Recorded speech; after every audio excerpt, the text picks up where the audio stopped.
Oh, this is Lady Bell Baden coming to you from my car in the great state of Texas.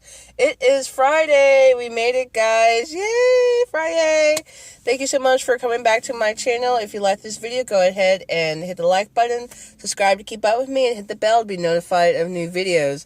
Let's get into it. So last night was my second evening working at my new job. I ended up leaving after about an hour and a half, so I wasn't there for too long. It was really slow. I pulled up and I didn't see too many cars in the parking lot, so I knew I was going to get cut. But, for me right now, it's just about getting out of the house and being more productive and making a little bit more money than I've been making with Uber Eats and DoorDash, so no problem. But while I was there were two employees that talked about a new hire. And one of the women asked the other, oh, hey, what do you think about so-and-so, the new hire? And they started to discuss this person. And I immediately knew from that point on that it was going to be best to be observant and silent around this person. I'm a friendly person. I like people. I like socializing. So I'm not going to be standoffish, but I'm definitely not going to give a lot of personal details to this person. Now, she seems to like me well enough. However, I could do or say something that annoys her, and she would likely go off and tell someone else about me. So that's a telltale sign that I'm going to need to keep boundaries up. The same person talked about some really personal matters. It was definitely an overshare. It was an interesting choice of conversation, given that she did not know me from Adam. So I'm thinking that I definitely am going to need to put up some boundaries because she might not have any. And, some people are just really open and free with the thoughts in their head and their feelings, and that's fine. But there are people who do have ulterior motives. They are manipulative. And the second night I was there, I sort of saw this coming through. Now, the other woman that she was speaking to, she's a lot younger, and I can tell that, she's just kind of, go along with the flow type of a person. I mean, I actually really, really like her, so I don't have anything bad to say about her. But, it's not a surprise to me that she's going to want to try to get along with everyone, and she's real open and stuff. A lot of people are really open until they grow up and get a little bit of life experience and realize that, hey, maybe they shouldn't be so open with people, and there's a lot of things that they should keep to themselves. So, it's definitely been interesting being in this industry. You meet a lot of different people, and customers will be customers. But I made this video to really talk about the importance of keeping up those boundaries and keeping your guard up. I am not a believer in being friends with people at work. I am a believer in being friendly and being helpful and supportive where it's warranted, and even when it's not warranted, because you should be a team player, not to the point you're being a slave and taking on way more than you should, but you should definitely be a team player and be on the lookout for others so that you can help the day and or night, run, smoothly and efficiently. But I don't believe in adding people from work to social media while I'm working there. I don't see anything wrong with going out with these people, but you really need to be careful with what you share. And that's what I learned from the first evening that I worked at this place. I kind of got a sense that this woman who was talking to me, although she was friendly, that she was fishing for some information.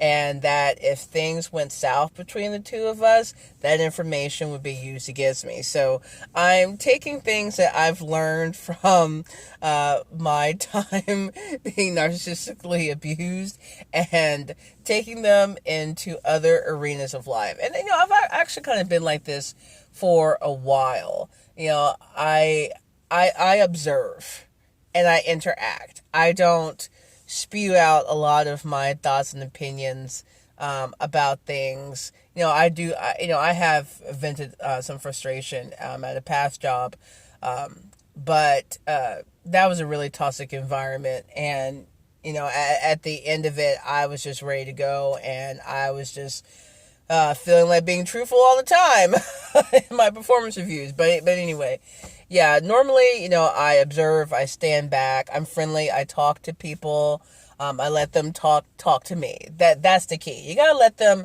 talk to you. And what I do is I turn around and I ask them questions, and I show my interest in them so they talk about themselves. Because a lot of people, I think the majority of people, like talking about themselves, and I wanted to give compliments. So, I get their little sniffing nose, from around me, and, have them go elsewhere, because I don't need them sniffing around my business. It's interesting to me to kind of like relive these tactics, because the new supply, when I first met her, she was really about putting me down, and in a subtle way. Anything I said that appeared to be an interest of mine, she had something to say about it. If I wanted to go somewhere, she was talking down about that place. At one point, I had told her that I was going to get a media credential to this festival in town, and I told her about, some of the acts that, were going to be there, and she was like, oh, well, you wouldn't even know such and such's songs, and she backtracked that and apologized, but, it showed her jealousy and her insecurity. When she saw the opportunity to put me down, she did, and that was a red flag. And I told my boyfriend about this, and and at the time when I was speaking to the ex-husband, I told him, hey, this woman is being disrespectful, and I kind of have a bad vibe about her. And he just thought I was just jealous and being petty, and I was just seeing what I wanted to see. But yeah, as it turns out, I was correct about her. But, the ex-husband has to learn his lessons the hard way. Speaking of, the boyfriend is still connected with the ex-husband on social media. And the boyfriend doesn't really get on Facebook a whole lot. But when he does, he'll come back to me and say, oh, hey, I noticed that so-and-so, was making these types of posts. And, my curiosity will be piqued, and, since I am collecting evidence, I'll ask him to show me. So, oh gosh, guys, I can't, repeat the entire post, but I will summarize it. So his most recent post, came, Tuesday. So this is around the time, President Donald Trump had assassinated a top Iranian general, and there was all this talk of World War III and stuff like that. So it was a pretty tense time for everybody in the world, especially those of us in the United States who have to be subject to the fallout of the president's decisions.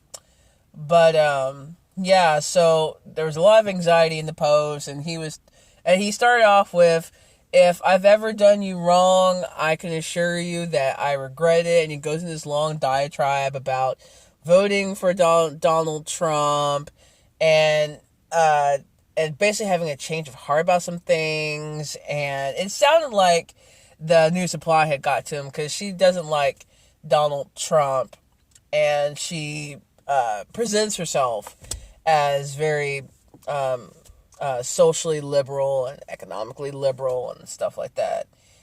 And, she'll get panicked about a lot of things and get a lot of anxiety. And I'm pretty sure she had a lot to do with this long diatribe that the ex-husband put on Facebook.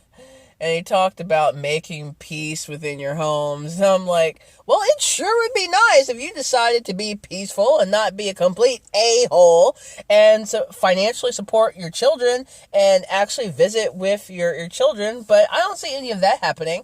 I haven't gotten an apology for anything. So maybe he's talking about making peace within his own home, which would be kind of difficult considering he allegedly assaulted his new wife, the new supply. Or, well, she's not the new supply. She's the old supply now. She's not new. She's not fancy. She's not glittery and gold. But apparently she's still going along with the program. The other post the ex-husband made just had to do with being broke and not being able to, take a break since October. And one post he made just had me like, almost, laughing on the floor. And this was a post that he made about not being able to do chores and errands and having to wake up and go straight to work and stuff. And on New Year's, he was saying that he didn't even get a chance to celebrate. That New Year's was just really the only holiday that he celebrated. So he just basically went to sleep and slept right through it. Yeah, so it looks like he's been working a lot. I mean, he has to. He has bills to pay. He's not living at, his mom's house anymore. Him and the new supply, once they moved out of the marital home. Long story, guys. But once they moved out of the marital home, they went to live at a guest house over an hour away from the town that I'm in. And they didn't have to pay for rent. They didn't have to pay for water, electricity, cable, any of that. the only thing they were paying for was cell phone bill and little streaming services and stuff like that, I guess.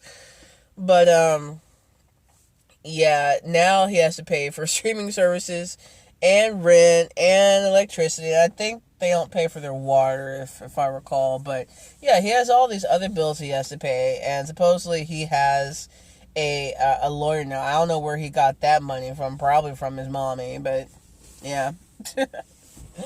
Yeah, so he's struggling and he's working a lot. And someone just dropped off a kid there. Okay. Anyway, he's struggling to work a lot. So all this is telling me is that karma is coming to bite him in the A. And you know what? I gotta admit, guys, I feel bad for him because he's really living out the karma. Life isn't as great as he thought it was going to be. He thought that he was going to kick me out of the marital home, me and the kids, if he didn't get full custody of them. And he was delusional thinking that he was. But once he realized he wasn't, he decided to cut his losses, He didn't want to pay the lawyer to continue to fight me in court. I know he was very stressed out during the divorce. But he's just as stressed out now because he's having to work a lot. He's working overnight. He doesn't get a chance to enjoy his days. I don't know what's going on between him and the new supply. They have an anniversary coming up tomorrow, I think it is. Yeah, tomorrow. So there's a lot of pressure on him. That's always a recipe for a disaster because he's likely going to start drinking. He has CPS on him. Not my fault. Not my fault. Shouldn't have allegedly attacked your wife and started allegedly drinking all day. Not my problem. Not my problem. I didn't cause any of that. So, there's a lot going on. And in the meantime, I'm going to be living my life. It's supposed to rain later on today, so I'm going to try to do my errands while I still can. There's not a lot. I just really need to go to the store and do some more laundry and clean up around the house. I'm trying to enjoy my day off and get some rest, guys. So I hope you have a good Friday. Hope you have a narc-free weekend. I know I am. I don't expect the ex-husband to to come asking me about anything. If he hasn't made plans now for a new supplies baby's birthday, which is actually yesterday, then it's too late, because the kids are going to be in place, and I'm not going to be coordinating anything with them at this point. So, yeah, that's life. I'll talk to you guys soon.